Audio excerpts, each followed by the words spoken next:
mudança, né? Para uma mudança, para que a gente possa ter uma inclusão maior, para que a gente possa ter uma atenção maior a toda a nossa comunidade LGBTQIA+, residente aqui no Reino Unido, ou que passa pelo Reino Unido, não precisa ser residente. E a secretária nacional de defesa dos direitos LGBTQIA+, no Brasil, do Ministério dos Direitos Humanos, Simila Haas, está aqui conosco.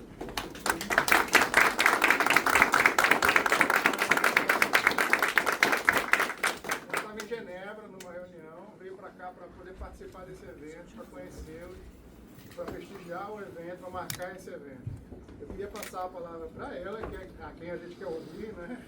Mas também queria, antes de agradecer individualmente a cada organização.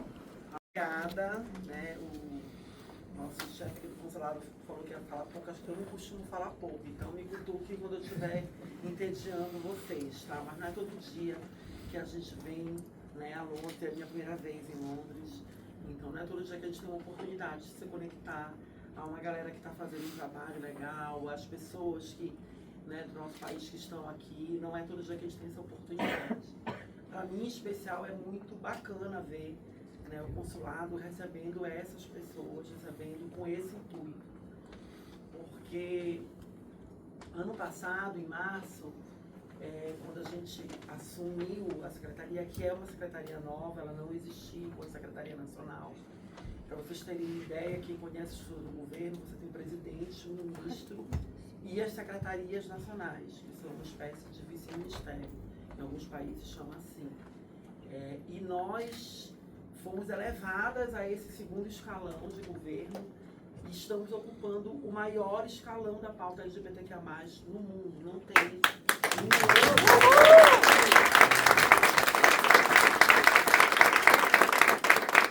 É muito louco, né? Eu costumo dizer que não tem um pra cima no multiverso, só tem um. Não tem multiverso pra gente. Isso nos dá um desafio muito grande, porque é de superar esse período que a gente passou, que deixou traumas, que deixou mágoas, feridas, porque a gente viu o nosso país defender contra as nossas vidas, né? Dizer que a gente merecia apanhar, que a gente não merecia existir, que nós somos coisas de Satanás, enfim, coisas absurdas que foram faladas sobre nós e que estimularam e continuam estimulando a violência. Isso não coexistiu agora, sempre existiu, né? Mas ocupou o poder, isso nos machuca muito. Quando em março o ministro foi fazer a primeira viagem internacional, o ministro Silvio Almeida, que eu tenho a honra de trabalhar com esse homem, com essa potência.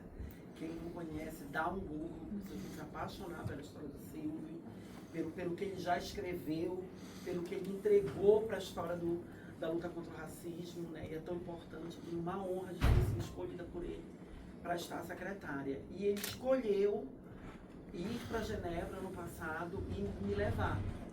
Ele queria passar uma simbologia para o mundo de que nós temos tem outras secretarias, pessoa idosa, criança adolescente, pessoa deficiente, que são tão importantes quanto a nossa, nós não somos mais importantes. Mas ele entendeu naquele momento que nós éramos a pauta que mais sofreu essa agressão. E ele me escolheu para ir para Genebra. E de lá eu fui para outros países, porque para nós a pauta internacional ela é muito importante. Mas eu ouvi isso a primeira vez lá, né, de que os consulados eram usados no último período para realização de eventos religiosos, nada contra, eu tenho a minha fé, eu sou de Belém do Pará, que é uma cidade extremamente religiosa, de uma família católica apostólica romana, eu fui educada, né, então tenho espiritualidade, tenho a minha fé, isso é um direito nosso, nós não vamos abrir mão disso. Mas usado por uma religiosidade, né, que é extremista e que usava os espaços dos consulados para promover esse tipo de diálogo. E isso me assustou muito, porque a política internacional, ela tem uma diplomacia, ela tem uma ética que às vezes até incomoda a gente, falar, as pessoas devagar. Mas não isso é feito para que funcione. São os protocolos. Porque tem que ter consenso, né? Você não tem como mandar muito para isso. Então essa estratégia de chegar na consensualidade, eu tenho aprendido muito. A diplomacia tem me ensinado, eu falei isso no Rio Branco, que eu estive agora. Eu disse, como eu aprendo com a diplomacia. E me assustou saber que a diplomacia se rendeu no último período a promover esses discursos. E aí eu comecei a pesquisar isso em outros lugares, em outros países. Estive em Angola, estive em outros países. E eu fui ver que isso não era uma coisa isolada. E aí eu estou aqui um ano depois, vendo o consulado ser usado para o direito das pessoas, para a garantia do direito. Não é para a promoção de um modo de ser, de existir ou de agir. Não é sobre isso. É pela garantia do respeito à sua individualidade. Né? A você poder ser como você é e pronto, acabou. E ainda vem muita coisa por aí, porque quando me perguntam se essa sigla não para de crescer, aí eu digo, meu amor, vai vir alfa, beta, gama, triângulo, quadrado. Mas vocês não param de, mas foram a invisibilidade de vocês que fizeram, porque a gente só começa a se descobrir agora, não é? Então a gente vai descobrir um monte de coisas. Assim, todo dia eu falo assim, vocês... Aí a gente já está ultrapassada, né? Esse gostinho de 20, mas já tem uma longa jornada. Né? E aí eu digo assim, foi a heterossexualidade que nos escondeu e agora que a gente está saindo, a gente quer descobrir mais coisas, então vem mais coisa por aí. E a gente vai ter que aprender a lidar enquanto sociedade. Com respeito. Não é promover ninguém, não é dizer que as pessoas têm que ser assim, que assim é melhor, que assim... Até porque eu não queria que todo mundo fosse igual a mim, que eu gosto de diferente, né? Não é? A gente adora a diversidade, a gente adora as diferenças, a gente valoriza isso. E isso foi muito atacado no último período.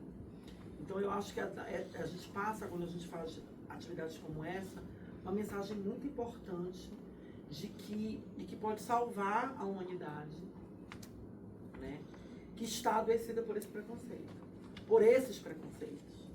Né? Então quando a gente fala, nós vamos garantir direitos para todas as pessoas e nós vamos entender as especificidades para que o direito chegue aonde não está chegando. Então, quando a gente passa essa mensagem, a gente passa uma mensagem de que é possível conviver com respeito, que é possível conviver com educação, com harmonia, e que quando a gente chega, nós, que vivemos à margem do processo, e quando eu falo à margem, eu falo à margem mesmo, à marginalidade. Eu lembro, e por isso é tão importante, que eu me emociono muito quando eu vejo atividades de documentação, porque na minha jornada, eu estive no governo em outro momento, quando éramos coordenação, e eu fui numa mesa e tinha uma travesti em Belo Horizonte, e ela disse assim, teve uma hora que tudo que ofereceram de solução não dava. E ela virou e disse assim, eu não preciso de nada disso que vocês estão falando. Assim, o Estado não conseguia entender o que ela precisava. Ela pegou o RG e rasgou. Ela disse assim, eu vou mostrar que eu não preciso mais disso para viver. Porque ela não tinha conta de... Ela não tinha nada que a estrutura que nós construímos como sociedade permite para o cidadão para cidadã. E ela morreu já. E ela nunca mais tirou o RG. Ela viveu, ela comeu, ela se alimentou, ela trabalhou e ela viveu o mundo dela completamente à margem desse sistema. Isso, para mim, é a prova, né, do quanto a gente está fora de tudo isso. A gente está fora. Então, quando a gente fala de documento, que pode parecer uma coisa tão boba para a maioria das pessoas, quando a gente consegue identificar um nome, né? Eu não tenho vergonha do nome que a minha mãe me deu, que é a pessoa que mais me ama. Não tenho vergonha disso, não. Eu até falo, às vezes, por aí. Mas não era um nome que me representava. Então é uma coisa simples que todo cidadão tem direito e que parcela da nossa população LGBT que mais não tem. Então é de coisas básicas que a gente está falando.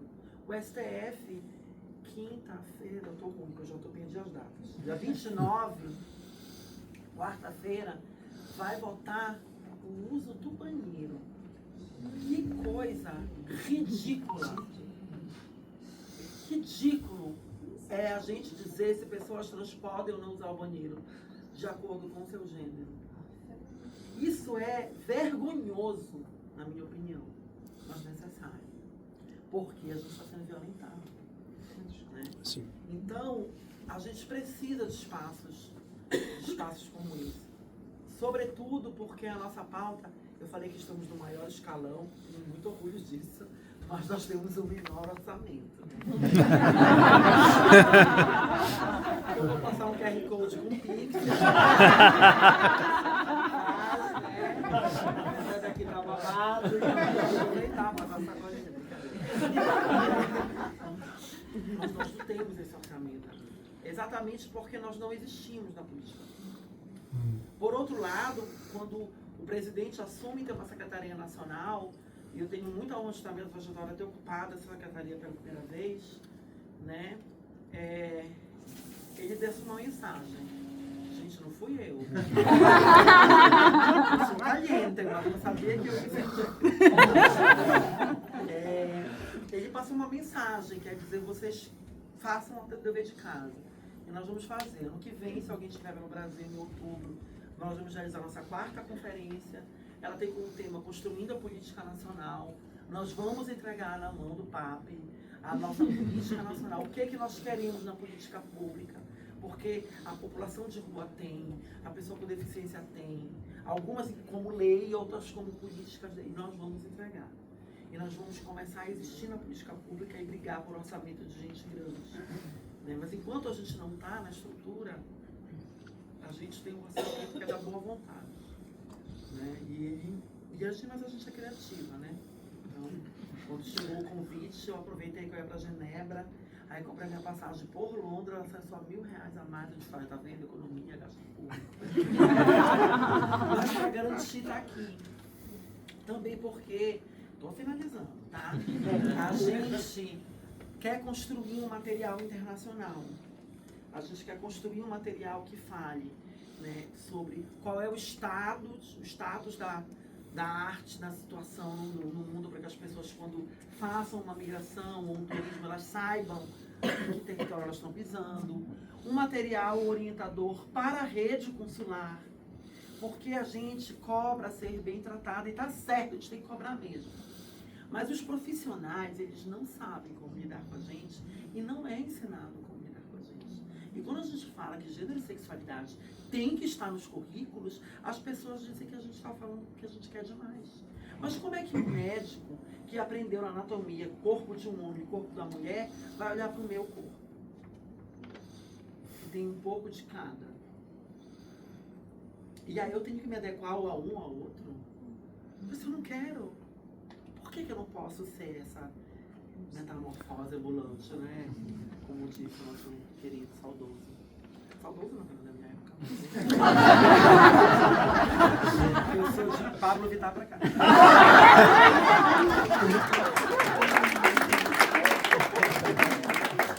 Mas, então esse profissional também precisa de um aporte, também precisa de um apoio. Porque parte do preconceito é a ignorância.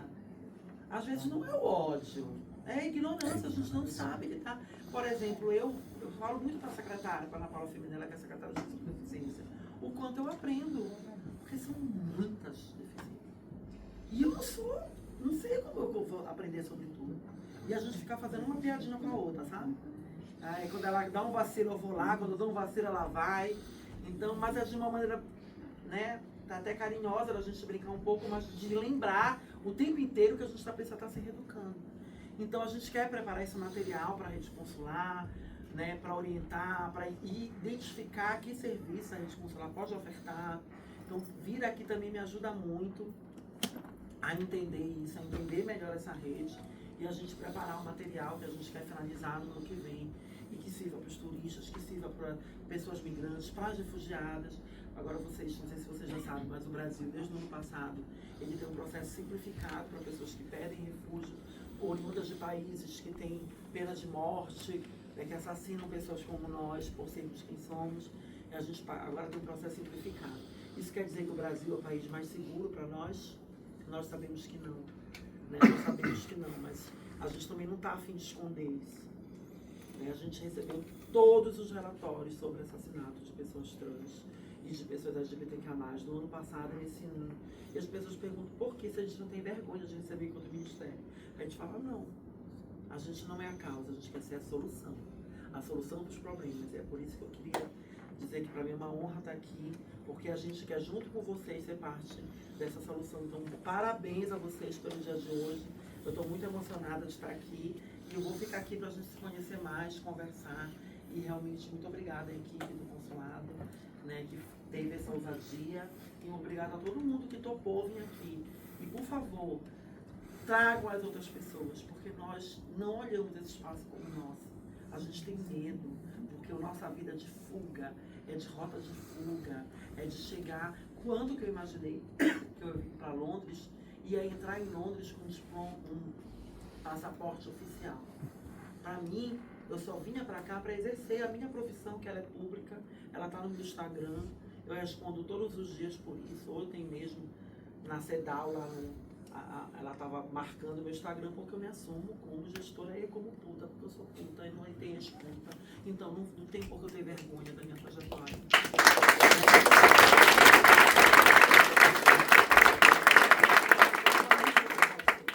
Então, para mim, se um dia viesse a Londres, conhecer Londres, eu vinha para exercer minha profissão. E muitas vezes de uma maneira com exploração. Não porque eu quero montar o meu escritório, não, mas servir para uma rede de exploração. É assim que eu pensei na minha vida que eu ia conhecer Londres, quando eu via nos filmes. E não, hoje eu estou conhecendo um outro lugar, então é possível. É possível que a gente chegue, desde que a gente ocupe esse lugar. Então, por favor, vão para as outras pessoas LGBTQ+, digo, eu fui no consulado, eu fui bem tratada, eu vi uma travesti lá, balançando o cabelo, foi legal, entendeu? Eu fui bem recebida e entendeu esse espaço. Porque se a gente não vier, se a gente não ocupar, os outros vão vir e vão dizer que a gente não pode, vão tirar a gente daqui. Então a gente tem que ocupar, sim, aqui e promover, e dar ideias, né, e dialogar com uma equipe que está se colocando disponível, mas também entender que às vezes as pessoas que estão aqui não vão saber tudo e que a gente pode ensinar, e que a gente pode dizer, não, coleguinha, não é assim que eu quero ser tratada, eu quero ser tratada de uma outra forma, isso aqui não é assim, ainda não é como aquela travesti que rasgou o RG, ainda não é essa a resposta que eu quero e que eu preciso. Vamos tentar achar junto, então a gente tem que aproveitar quando tem espaços como esse, que querem e estão disponíveis para o aprendizado cotidiano, para a gente transformar a política pública, o espaço público, um outro espaço legítimo para todas as pessoas, né? Inclusive nós e conosco. Então, obrigada. Obrigado.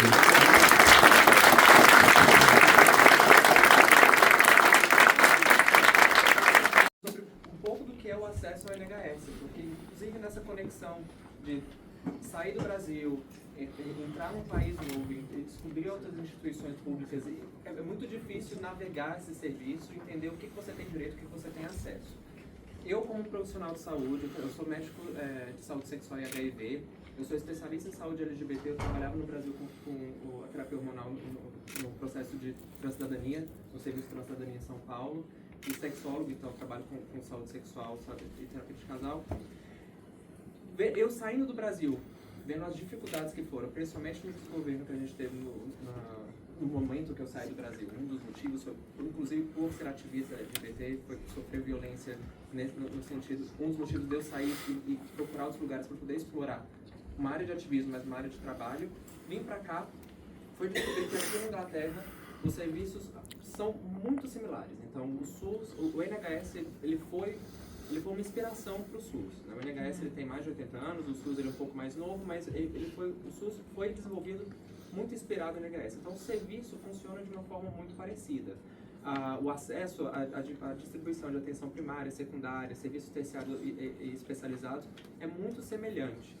A diferença que a gente tem é que no Brasil a gente faz tudo já no postinho de saúde. O postinho de saúde abrange tudo, médico de família a gente se divide em 1000, enquanto aqui determinados serviços dentro da comunidade, como serviços de saúde sexual, serviços de HIV, serviços de saúde reprodutiva, eles fazem parte dessa atenção primária e secundária, mas são serviços de acesso universal.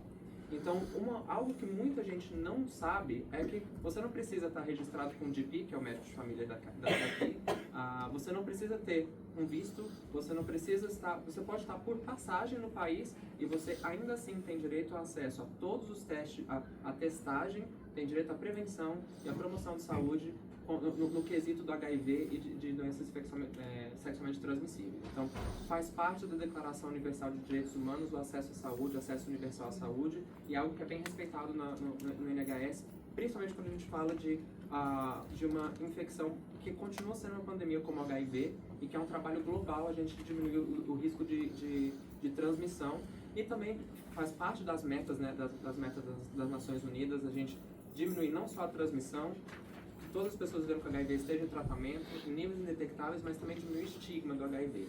E parte do estigma passa pela interseccionalidade de você ter outras vulnerabilidades. Fazer parte da comunidade LGBT, principalmente pensando hoje, universalmente, como a gente tem visto, o ataque às pessoas trans e não binárias, e a vilipendização, a gente tem que votar algo tão ridículo, perdão pela palavra, como o uso do banheiro, por essa guerra cultural que se criou contra a nossa comunidade. Isso aumenta a vulnerabilidade para infecções, aumenta a vulnerabilidade para se expor a situações que vão te retirar dessa estrutura social, da estrutura econômica, e te colocar à margem. Uma vez estando à margem, você está mais exposto. Então, esse acesso aos serviços... Gostou da palavra? Capaz.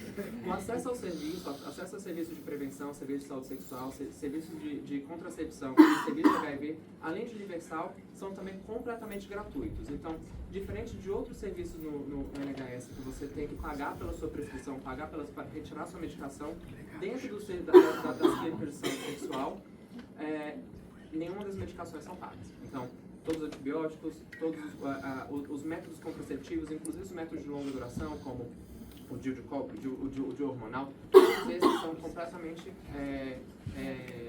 livres de custo. Eu sou uma pessoa não binária e eu estudei medicina no Brasil, e desde o período que eu estava na faculdade eu percebia a falta de ensino sobre a população que é gênero diversa, da população trans, e o quanto a gente lutava para ter essas coisas discutidas, para ter esses direitos alcançados, mas muitas das vezes a gente não recebia esse conhecimento, e é exatamente a sua fala de que não tem o conhecimento, que às vezes a gente tem as leis, a gente tem tudo no lugar para poder ajudar a gente, mas as pessoas não sabem como utilizá-las. Então, hoje em dia, eu faço residência em psiquiatria aqui na Inglaterra, e eu trabalho também na clínica de identidade de gênero. Eu vou falar um pouco, bem rapidinho, desses dois serviços, mas grande parte do meu trabalho também é ajudar os hospitais, os trusts, a mudar as políticas deles para tanto pacientes quanto para funcionários que são gênero diverso, e como fazer que essas políticas sejam aplicadas na prática, porque as políticas existem, às vezes elas estão um pouco datadas, mas elas sempre estiveram lá, só que as pessoas não sabem como usar, as pessoas não sabem qual a importância de usar o pronome correto, o que é um pronome, o que são os diferentes gêneros, as diferentes sexualidades. Então, o que eu tento levar para os profissionais de saúde nesse primeiro momento, para estudantes de medicina e para outros profissionais, é o básico às vezes, é criar um espaço em que as pessoas podem me perguntar completamente qualquer coisa que eles não teriam essa oportunidade de perguntar por medo de às vezes perguntar uma coisa errada e sentir que está agredindo. Então eu tento criar esse espaço e tento fazer essa mudança no sistema, nos dois lados, tanto mudando a política como ensinando como usar essa política. Como eu falei, como o Edu falou, na verdade, o acesso ao sistema de saúde sexual é gratuito e é para qualquer pessoa, mesmo que esteja passando pelo país. Infelizmente, os serviços de saúde mental e de população trans acaba não sendo muito dessa forma, e um dos grandes motivos é que até o acesso até para as pessoas que são que têm a cidadania ou que residem aqui é difícil. A gente tem uma clínica de identidade de gênero para adultos que no momento tem 15 mil pessoas na lista de espera, e a primeira consulta está demorando entre 5 a 6 anos. Isso para ter o primeiro contato e falar quem é você, como foi sua infância, o que você quer. E tem uma segunda consulta que demora mais 15 meses para essa segunda consulta falar, tá confirmado que você quer isso, agora a gente vai falar para o seu GP o que ele tem que prescrever. E aí chega num outro momento que o GP fala, não, eu não sou obrigado a prescrever esses hormônios. Então a gente tem que, às vezes, lutar contra os GPs, e às vezes a gente fala só troca o GP que vai ser mais fácil, porque também tem gente que consegue trocar o GP.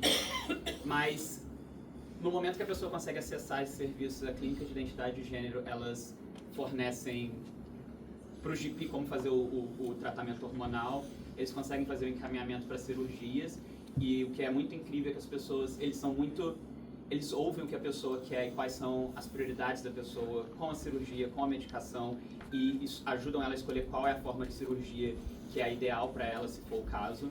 Além disso, tem speech and language, que é para ajudar com a fala, com a voz, com quem quer treinar a voz. Tem psicólogos que ajudam essa pessoa a navegar, às vezes, uma nova fase da vida delas, um novo corpo, uma nova experiência. E uma coisa muito interessante que eu não sabia até eu entrar na clínica é que o NHS provê 8 sessões de depilação a laser ou de eletrólise para as pessoas que querem fazer, e eles também pagam para ter a conservação de óvulo ou de gametas para caso essas pessoas, quando elas começam a tomar hormônios, elas não conseguem, pode ser que elas percam a fertilidade, então eles ajudam a manter a fertilidade gratuitamente. Então são coisas que eu acho incríveis, mas ao mesmo tempo é 5 anos de espera. E a gente tem muitos serviços que são privados e que acabam sendo às vezes impossíveis de acesso, às vezes as pessoas acabam indo para outros países para conseguir cirurgias ou conseguir tratamentos ou outras formas. E não sei se as pessoas acompanham, mas os serviços para crianças e adolescentes trans está sendo uma das maiores lutas que a gente está tendo no momento. Eu estou ajudando o Colégio de Psiquiatria a responder, porque eles estão acabando com o serviço para crianças e adolescentes trans, e agora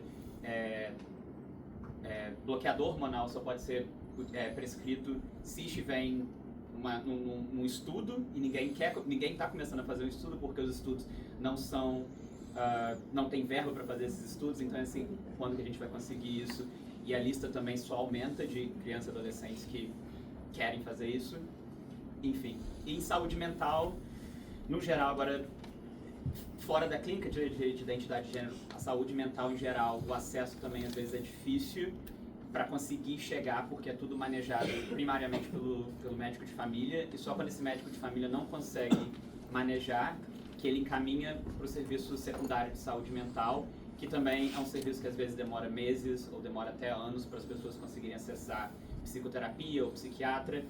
E uma outra forma que é um dos serviços que eu estou trabalhando no momento, em que a gente tem um contato mais direto e que é incrível conhecer todos esses serviços que a gente tem, é que eu estou no Liaison, que é quando pessoas vão para a emergência do hospital com uma crise psiquiátrica. A gente tenta evitar a internação psiquiátrica e tenta encontrar formas na comunidade que essa pessoa pode se manter na comunidade. E uma coisa que a gente usa muito são iniciativas, são serviços que a gente pode encaminhar essas pessoas, flyers que a gente pode dar de como elas podem entrar em contato. Então, ter esses contatos ajuda muito. Muito obrigado. Eu trabalho em South London, então eu trabalho em Lewisham, Lambeth, Croydon, Southwark. Então, pego toda essa parte assim que tem uma população latino-americana bem alta. Então, sim. Desculpe, será que vocês dois poderiam falar um pouco? O Reino Unido agora proibiu nas escolas a discussão sobre identidade de gênero. Então, isso representa um atraso, então, para vocês. É algo que a gente tem visto como uma onda acontecendo em todo mundo, de transformar uma comunidade, transformar determinado grupo como um vilão para poder desviar a atenção de outras coisas que têm acontecido. Então, o Reino Unido tem passado por uma crise econômica gigantesca, a gente vive, quem mora em Londres está no cost of living crisis gigantesco. É muito mais fácil discutir pequenos problemas criados, fantasmas. A gente está lutando contra o moinho, ao invés de lutar contra os problemas de verdade. Então, transforma essa comunidade, que já é uma comunidade marginalizada, em vilão, cria toda uma discussão em pessoas que não entendem o contexto contra essa comunidade, que socialmente está sendo marginalizada e vilipendizada, e você cria essa cultura de continuada marginalização e invisibilidade.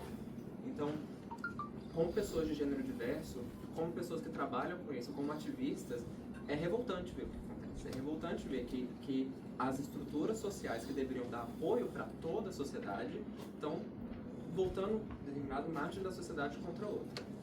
Não faz sentido. Não faz sentido, até porque quando a gente trabalha a discussão sobre educação sexual, educação de gênero nas escolas, que é algo que tem que ser discutido desde a pequena idade, quando a gente está falando sobre educação sexual para essas crianças, a gente está falando sobre prevenção de abuso e entendimento de consentimento. Então, o que a gente quer que uma criança entenda sobre sexo? Não sobre como fazer sexo, não sobre infecções, não sobre o que é o prazer sexual, porque isso não faz parte do universo da criança. Mas o que faz parte do universo dessa criança é o abuso, que geralmente vem de dentro de casa, que geralmente vem de um adulto próximo. Então, é entender o que é o consentimento, o que é o toque, o que é o sim, o que é o não. Então, é isso que uma criança precisa aprender. E, na verdade, quando o governo ou qualquer outra instituição decide que isso não pode ser ensinado para crianças, eles estão promovendo o abuso para as crianças. Então, é algo bem preocupante que está acontecendo aqui e acontece no Brasil também. E tem acontecido no Brasil, e tem acontecido, é porque a gente está vivendo uma onda de uma cultura, de uma guerra cultural que, mais uma vez, a comunidade LGBT e, mais uma vez, a população trans está mais vulnerabilizada nesse sentido. Obrigado.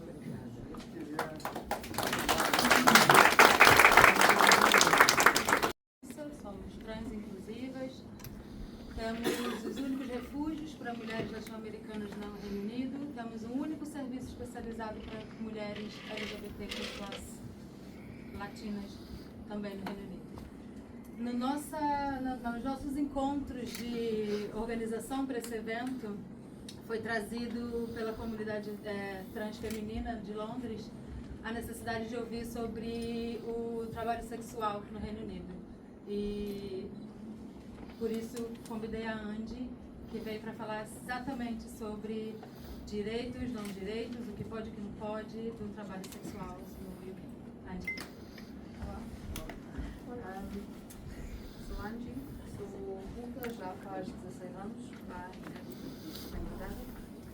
Eu faço parte de um coletivo chamado Leaders Protecting Prostitutes, não sei se alguém já ouviu falar sobre isso, mas eles já vão about since 1975. Então, a Leaders Protecting Prostitutes é uma rede de profissionais do sexo, na sua maioria mulheres, que trabalha tanto na rua como em dependências fechadas, fazendo campanha pela descriminalização e segurança. Nós lutamos contra o tratamento criminoso que nos é dado. Ajudamos profissionais do sexo a vencer contra acusações de abordagem para prostituição, administração e controle de bordéis. Os dois últimos utilizados com mais frequência contra mulheres que trabalham juntas por segurança, principalmente migrantes. Fazemos campanha contra os custos de austeridade e por moradia e outros recursos de sobrevivência para que qualquer um de nós possa deixar a prostituição se e quando quiser. Ser um profissional de sexo é permitido por lei no Reino Unido, mas trabalhar para outras pessoas e virtualmente tudo o que você precisa fazer para entrar em contato com o cliente é ilegal. Com a Casa do Brasil. Só queria fazer um lembrete que a Casa do Brasil está em processo, junto com a nossa Edicê Godoy, a presidente da Associação de Psicólogos aqui no Reino Unido, para a abertura do primeiro local de atendimento de acolhimento LGBT brasileiro aqui no Reino Unido, para que a gente possa não só ter uma porta aberta, mas um hotline nosso, de fato. E aí a gente vai precisar contar com todas essas ONGs. Nós fizemos esse evento também para nos conhecer. Vocês são os agentes multiplicadores desse evento, mas as ONGs precisam se conhecer, para que a gente possa ampliar mais o trabalho que é de formiguinha. Não é para ser de formiguinha, só vai ser se a gente não se unir. E aí a saúde, o entretenimento, inclusive proponho agora fazer uma dancinha TikTok, mas gostaria então de contar com vocês e que contem com a gente, a Rádio Mais Brasil, CCBL e a Casa do Brasil, que fica em Kilburn há muitas décadas. A partir daqui a gente vai terminar por conta do horário, mas a gente continua no nosso after. Temos um after no Feijão do Luiz, que fica a 15 minutos andando daqui.